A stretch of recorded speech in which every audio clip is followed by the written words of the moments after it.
Just for you guys, it's so odd to go through this, but to have 2 9-day breaks, what did you learn from the first one, and what did you guys do different to be able to handle it this time? Yeah, I mean, we just, made some tweaks into our approach and our practice schedule, and, shout out to the coaches being receptive, hearing the players out, and I think that we had a great week. Second row in the middle, Jared. Jared Schwartz, New York Post. You spoke up so much about getting here, losing in the conference finals a couple years and finally getting past that hurdle. Has it sunk in yet for you personally, being on this stage and what this stage means?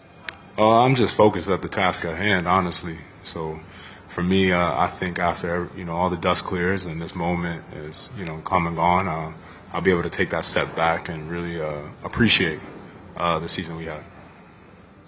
Carl, Christian Winfield, New York Daily News. When people talk about Victor Wembanyama, they mention created character in a video game. Just how do you prepare for a guy who's 7'4" and can do everything? And what do you make of the challenge that lies ahead? I mean, obviously he's a special talent, and the NBA is blessed to have him and be able to showcase his talent to the world.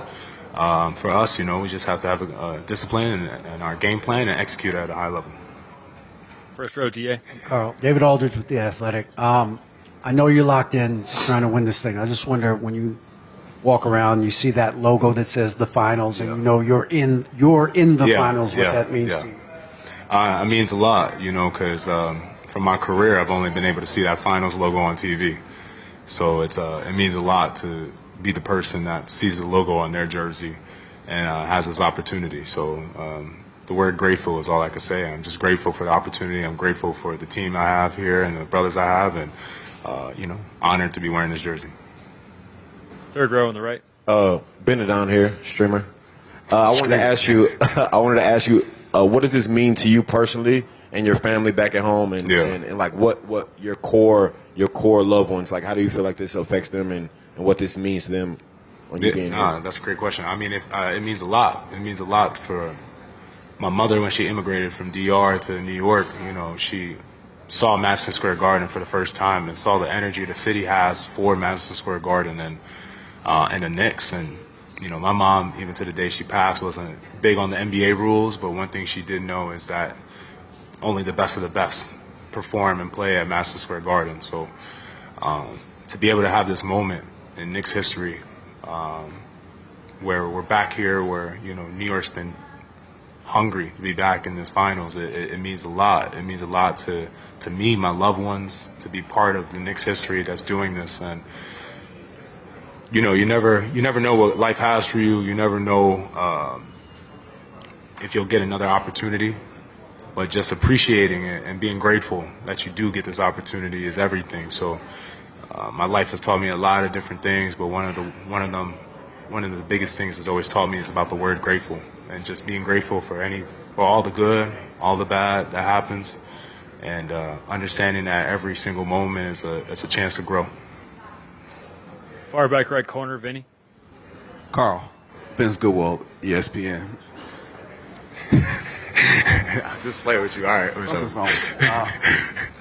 You know what it's like to be traded here, to have scrutiny and expectations.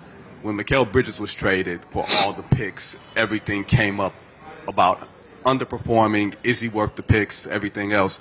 As a teammate, when that criticism comes, whether you pay attention to it or not, how do you try to uplift your teammate in those moments when your team is struggling or he might be struggling? I mean, we know what the value he brings to our team. So all the chatter outside of that locker room doesn't mean anything to us, and it shouldn't mean anything to him. And like you said, it's our job as teammates to continue to uplift him, keep it positive, and also remind him how great he is. And in the moments when Kale had to show how the world and Knicks fans how great he is, he has always shown up. Last year against Boston, this postseason run, he's shown the world why his value was so high and why we were the ones to see the value that he brings to a team. Standing on the right, Dan. Carl, Dan Devine, Yahoo Sports. You've talked a lot about the adaptability you guys have had on the offensive end throughout the course of this season and then this playoff run, facing a defense that is similarly versatile with Wemby in the back line, but so many other defenders there. I guess, what do you make of the challenge that you're facing with that defense heading into the series, and does it feel like you've kind of developed the answers to the test along the way? I mean, I think all experience is going to help us in this moment. This is what a culmination of life work and basketball comes to, playing an NBA Finals. So, all of us are going to have to tap into that reserve of experience, whether it's Jalen with winning in college and winning a national championship, or with me personally, with the failures I have in my career with not getting to the finals, or in college not winning it all. We all gotta tap into that experience we have, so we could put ourselves in the best chance and the best position to win. First row here on the left. Ramon Esteves, Deportes en Línea, Dominican Republic. I love it. I love it. And you arrived into New York was one of this moment to take them to the finals. Yeah. And you are one of the best making offense from the perimeter. How important for you is to get involved early in the game? I mean, it's just important just to impact winning. I learned that a long time ago on the Dominican national team when I wasn't playing. And I was watching Al Horford, Francisco Garcia, and them play in Venezuela. So, it's just more important for me to be aggressive in my playmaking, whether it is making the shot or it's, making that right pass and getting our offense in the flow. For me, I just, continue to do what's gotten us here and continue to believe in our team. Fourth row. Nate Ryan, CBS San Antonio. You said Jeremy Sohan was just popping his head in there a couple minutes ago. He was a beloved member of this community for a couple years and this team, obviously, and then joining you guys mid-season. I'm curious if he has told you anything about, A, the city, just being here for a few days, but also how to game plan against this Spurs team. Well, he hasn't told us anything about the city because we've been locked into the work, staying in a hotel, watching a bunch of film, just putting ourselves in the right mental space and the right physical space with treatments and stuff for game one. And on the second question, obviously he was here with the team, but to be honest, both of us when we got to the Cup were different teams than we are today. So they've adjusted their offense and defense throughout the season, and we have as well. So it's going to be a little unfamiliar for both teams come game one. Ian Begley, SNY Landry, just what's it like to actually be here the day before game one, but just at this stage professionally for you? It's special. Obviously this has been a longer break, another long break we've had leading up, and with that comes some idle mind and time to think about things, and emotions and whatnot come to you, and it's kind of playing the game, trying not to spend too much time reflecting, getting all into all that, waiting, pushing that off until we're done to kind of fully breathe everything in. But the drive over, there's a lot of emotions. It's pretty cool, pretty surreal to be playing the NBA Finals. So really grateful, really excited. Tired of waiting, ready for tomorrow so we can just get this thing started. But really excited and grateful to be here. On your right, Vince. Landry, Vince Goodwill, ESPN. One of the things coming into this season with Mike Brown was he had to develop the bench and make sure that the starters weren't run ragged. And he also mentioned that once you came back in early April, that was when things sort of turned around for the team.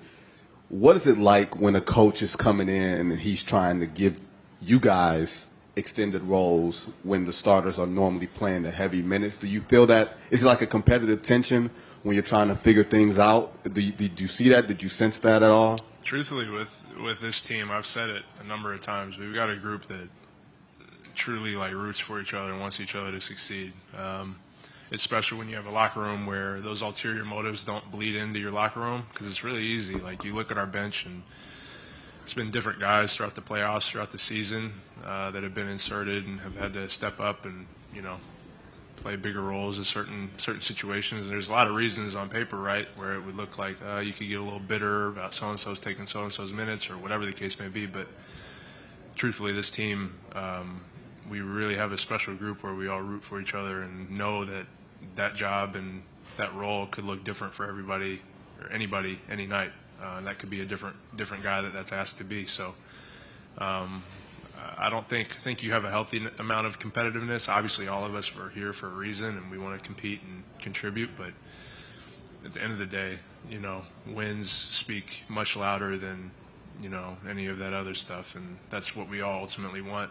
And so you see that, and we all support each other, and that's really cool and really unique to be a part of with this team. So, yeah. Front right, Marcus. Marcus Thompson with The Athletic.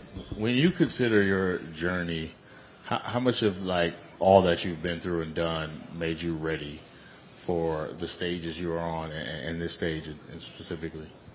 Yeah, I'm a believer that everything you go through, everything that might seem small or big, prepares you for where you're ultimately headed in one way or another, even if it doesn't line up perfectly or whatever the case may be. But really, really grateful, like I said, for all of the highs and lows that I've been through personally,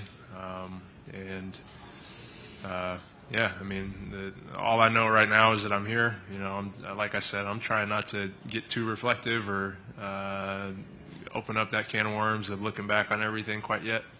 There's 4 more wins between me and doing that that I'm more worried about, and 1 win at a time, really. So that's where I'm at. But definitely think that everything you go through, everything you live through, good and bad, prepares you for where you're headed.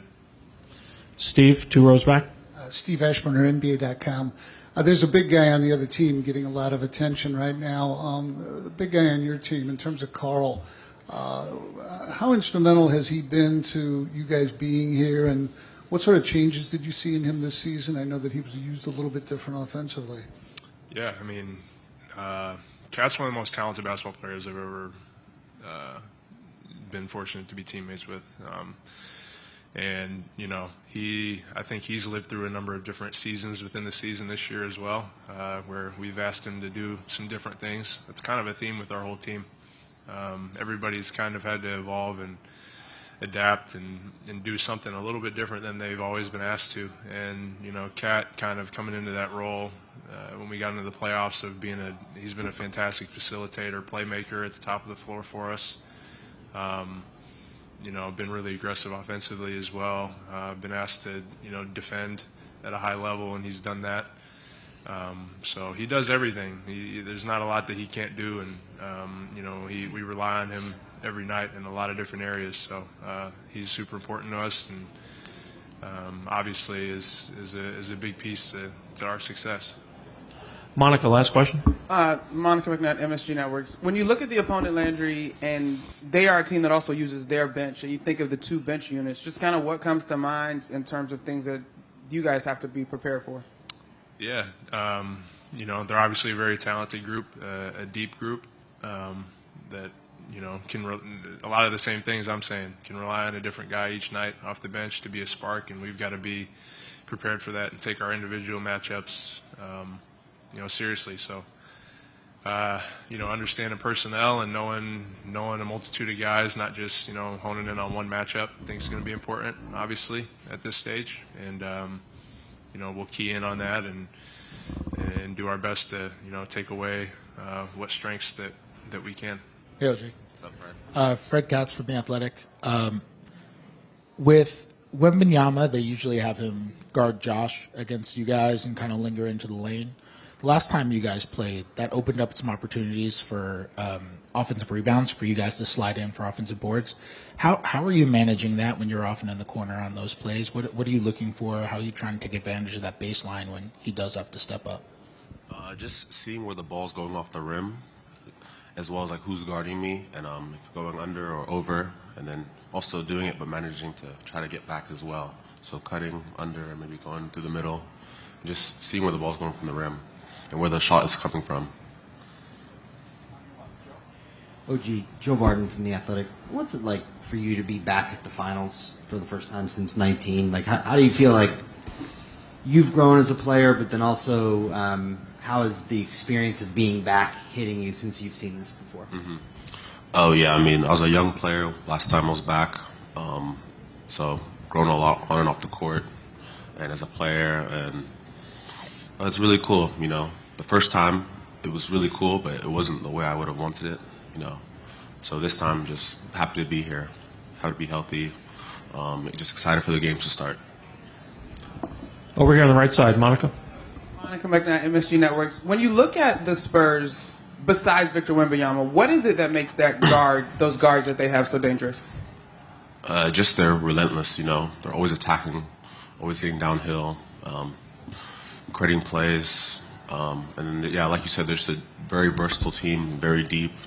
They have talent all over the court at all positions. They can all shoot, drive, do everything, and they rebound really well too. So if they're getting the rebound, they can push one-man fast break or just push the pace. They really speed the game up. They do a great job doing that. Zach over on the right. What's up, OG? Zach Lowe, The Ringer. You've guarded Wemby a lot when you've played them. Is there anything you can do to prepare to guard a guy that tall and any other player that you can look at? Like, I guarded him. He's kind of similar, or is he just a totally unique assignment? Mm-hmm. He's pretty unique. I mean, there's little things like maybe like guarding like a Jokic or like a Porzingis or like a Joel. But he's different. Like you said, he's taller. And, yeah, just being aware of where he's at all over the floor. You know, he can do everything. Super talented. And just... Go ahead. Sorry. Just being aware of him at all times, just trying to make it as difficult as possible. Monica. The way you guys have gotten to this point, the 11 straight, what does it say about where this group is right now? Oh, just that we're in a great rhythm, you know, offensively, defensively. We're just really gelling at the right time, clicking on all facets. Any other questions? Right here, last one. Marcus up front. OG, you've always been really one of the better corner three-point shooters in the league. What's going into that? How intentional is it? And now you and Michael are the two best in the league. Like, what kind of advantage is that? First of all, just a lot of practice, a lot of shots. And then, it opens up the floor, you know, just us being in the corners, spreads the floor open, and just like great release valves for the offense.